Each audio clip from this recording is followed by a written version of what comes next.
Kamusta mga bata? Handa na ba kayong matuto?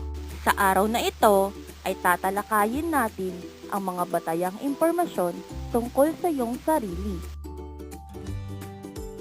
Bago tayo magsimula, ay basahin muna natin ang isang maikling kwento na pinamagatang Unang Araw sa Paaralan.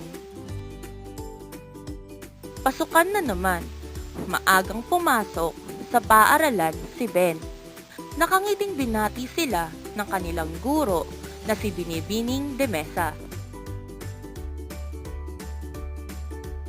Magandang araw mga bata.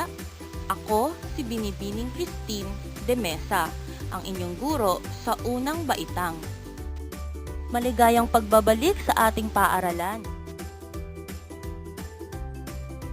Dahil ito ang unang araw ng pasukan, nais ko na makilala ninyo ang bawat isa. Maaari bang may isa na tumayo sa harap ng klase at ipakilala ang kanyang sarili? Nagtaas ng kamay si Ben. Tumango ang guro at nagsimula ng ipakilala ni Ben ang kanyang sarili. Magandang araw mga kamag-aral. Ang pangalan ko po ay Ben Ramos.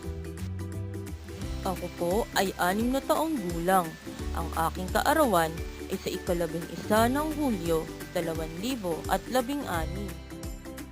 Nakatira ako kasama ng aking mga magulang sa unang kalye ng Sampaguita, Barangay Longos, Siyudad ng Malabon. Ang aking ama ay si Fernan Ramos at ang aking ina naman ay si Elisa Ramos. Nagagalak akong makilala kayong lahat. Mahusay, Ben. Magaling na pagpapakilala sa sarili ang iyong ginawa. Sino pa sa inyo ang gustong magpakilala sa harap? Dahil sa mahusay na pagpapakilala ni Ben ng kanyang sarili, ay hikayat na magpakilala rin ang iba.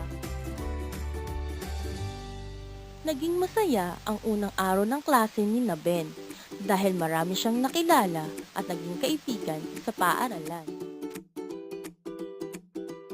Nagustuhan niyo ba ang kwentong iyong binasa? Naranasan mo na rin bang magpakilala sa harap ng klase? Magaling! Tara, simulan mo nang ipakilala ang iyong sarili para magkaroon ka na ng mga bagong kaibigan.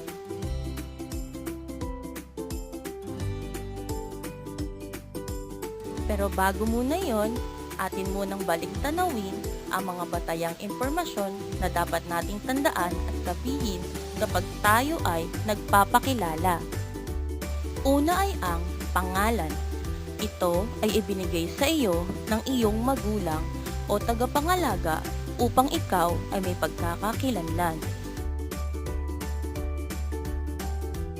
Pangalawa ay edad. Ito ay nagsasabi kung ilang taon ka na sa kasalukuyan. Pangatlo ay ang kaarawan o petsa ng kapanganakan.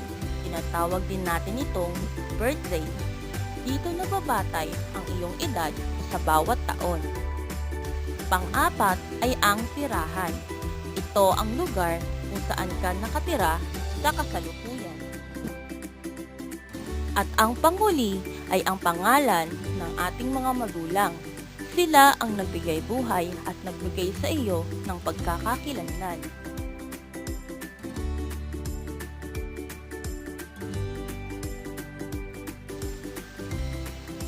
At diyan nagtatapos ang ating aralin sa batayang impormasyon ng pagpapakilala ng iyong sarili. Manatili lamang nakaantabay para sa mga panutong ibibigay ko sa iyong mga gawain.